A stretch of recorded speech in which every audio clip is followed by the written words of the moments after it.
భగవతే వాసుదేవాయ. మాఘపురాణం 10వ అధ్యాయం. మాఘపురాణంలోని 10వ అధ్యాయం. అసూయతో రగిలిన ఋషి కుమార్తె బ్రాహ్మణ కుమార్తెను హతమార్చునాలని ప్రయత్నించింది.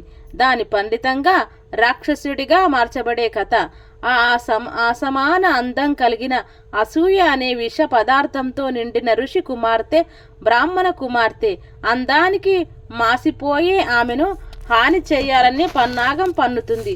కానీ దేవత రక్షణలో ఉన్న బ్రాహ్మణ కుమార్తె కోరిక మేరకు ఋషి కుమార్తె శిక్షగా రాక్షసుడిగా మారబడుతుంది. ఈ కథ అసూయ ప్రమాణాలను ప్రశాంతత కోల్పోయేలా చేస్తుందని, స్వంత ధర్మ మార్గంలో నడవడమే మంచిదని బోధిస్తుంది. మాఘపురాణం 10వ అధ్యాయం. పూర్వము భృగు మహాముని వంశమునందు యక్షాకయను కన్య జన్మించి దినదినాభివృద్ధి చెందుతున్నది. ఆమె దురదృష్టవంతురాలు కాబోలు. పెండ్లైన వెంటనే పెండ్లి కుమారుడు చనిపోయెను. రుక్షుక తన దురదృష్టమునకు దుఃఖించి విరక్తితో ఇల్లు విడిచి గంగా నది తీరమునకు పోయి ఆశ్రమము నిర్మించుకొని శ్రీమన్నారాయణుని గూర్చి తపము ప్రారంభించెను. ఆ విధముగా చాలా సంవత్సరములు ఆచరించుట వలన అనేక మాఘమాస స్నానముల ఫలముల దక్కెను. ఆమె మనోవాంఛ తీరు సమయము దగ్గర పడినది. ఒకనాడు ఆమె తపస్సు చేసుకొనుచు ప్రాణములు విడిచెను. ఆమె చాలా సంవత్సరములు వైకుంఠమునందే ఉండి తర్వాత బ్రహ్మలోకమునకు పోయెను. ఆమె మాఘమాస వ్రత ఫలం కలిగిన పవిత్రురాగులగుటచే బ్రహ్మదేవుడు ఆమెను సత్యలోకంలో దేవ కార్యములు తీర్చుటకు అప్సర స్త్రీగా చేసి తిలోత్తమ అను పేరుతో సత్యలోకమును పంపెను. ఆ కాలంలో సుందోపసుందులు అనే 2 రాక్షస సోదరులు బ్రహ్మను గూర్చి ఘోర తపస్సు చేసిరి. వారి తపస్సు యొక్క ప్రభావమునకు బ్రహ్మదేవుడు ప్రత్యక్షమై, ఓయి మీకేమి కావాలనో కోరుకొనుము అని అనగా, స్వామి మాకు ఇతరుల వలన మరణం కలగకుండునట్లు వరమిమ్ము అని వేడుకొనగా, బ్రహ్మ అటులనే ఇచ్చి తిని అని చెప్పి అంతర్ధానమాయను. బ్రహ్మదేవునిచే వరము పొందిన 2 రాక్షసులు మహాగర్వం కలవారై దేవతలందరినీ హింసించిరి. మహర్షులు తపస్సుకు భంగం కలిగించుచుండిరి. యజ్ఞయాగాది క్రతువులలో మలమాంస రక్తాదులు పడవేసి ప్రజలను నానా బీభత్సములు చేయుచుండిరి. దేవలోకములకు దండెత్తి దేవతలను అందరినీ తరిమివేసిరి. ఇంద్రుడు మొదలగు దేవతలందరూ సత్యలోకమునకు వెళ్ళి బ్రహ్మను వేడుకొని, మహానుభావ సుందోపసుందులనే రాక్షసులు మీరిచ్చిన వరముతో గర్వము కలవారై తపశ్శాలను బాధించుచు దేవలోకమునకు వచ్చి మమ్మందరినీ తరిమి చేరసాలలు పెట్టి నానా బీభత్సం చేయుచున్నారు.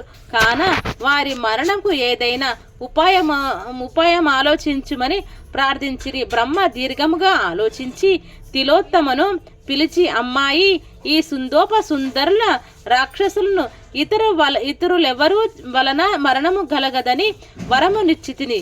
వారు వారి గర్వంతో చాలా అల్లకల్లోలను చేయుచున్నారు. కాన నీవు పోయి నీ చాకచక్యంతో వారికి మరణం కలుగుటకు ప్రయత్నించుము అని చెప్పెను. తిలోత్తమ బ్రహ్మదేవునికి నమస్కరించి సుందోపసుందుల ఉన్న అరణ్యమును ప్రవేశించెను. ఆమె చేత వీణ పట్టుకొని మధురమైన పాటలు పాడుకొనుచు ఆ రాక్షస సోదరులున్న నివాసముకు సమీపంలో తిరుగుచుండెను. వీణానాదమును ఆమె మధుర గానమును విని ఆ దానవ సోదరులు అటు నిటు తిరుగునట్లు ఆమెను అనుసరిస్తూ ప్రేక్షకుల వలె వెంటాడుచుండెరి. నన్ను వరింపుమని తిలోత్తమును ఎవరికి వారు బ్రతిమలాడసాగిరి. అంతటా ఆ తిలోత్తమ, ఓ రాక్షసాగ్రేసులారా, మిమ్ములను పెండ్లి ఆడుట నాకు ఇష్టమే. మీరిద్దరూ నాకు సమానులే. నేను మీ ఇద్దరి ఎడల సమాన ప్రేమతో నున్నాను. కానీ ఇద్దరిని వివాహమాడుట సాధ్యం కాదని కానీ నా కోరిక ఒకటి ఉన్నది. అది ఏమనగా, మీ ఇద్దరిలో ఎవరు బలవంతులో వారినే నేను స్వంతము కాగలను అని చెప్పెను. ఆమె మాటలకు సుందోపసుందులకు పౌరుషములు వచ్చినవి. మీసములు మెలిపెట్టి, నేను బలవంతుడనని నేను బలవంతుడనని ఆ ఇద్దరు తొడలు కొట్టుకొనిరి, ఆ పిడిగుద్దులు కొనిరి, మల్ల యుద్ధము చేసిరి. ఇక పట్టుదల వచ్చి గదలు పట్టిరి, మద్దరాల నెత్తిరి, దెబ్బకు దెబ్బ కొట్టుకొని చుండిరి. వారి పోరాటం 2 పర్వతములు ఢీకొన్నట్లుగా ఉన్నది. మేఘారు ఉరిమినట్లుగా గర్జించుచు భయంకరంగా యుద్ధం చేసిరి.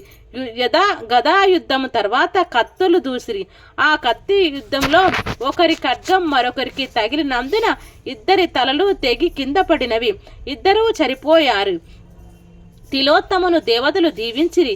ఆమె బ్రహ్మ కడకు పోయి జరిగినదంతా తెలియపరచగా బ్రహ్మ సంతోషించి, తిలోత్తమ, నీవు మంచి కార్యము చేసితివి. నీ వలన సుందోపసుందులు మరణించిరి. నీకు బలం వచ్చుటకు కారణం నీవు చేసియున్న మాఘమాస వ్రతఫలమే గాన నీవు దేవలోకమునకు వెళ్ళుము. దేవతలు నిన్ను గౌరవిస్తారు. అచ్చట అప్సరసలందరికంటే నీవే అధికురాలవగుదువు అని పంపెను. ఇది మాఘపురాణం 10వ అధ్యాయం సంపూర్ణం.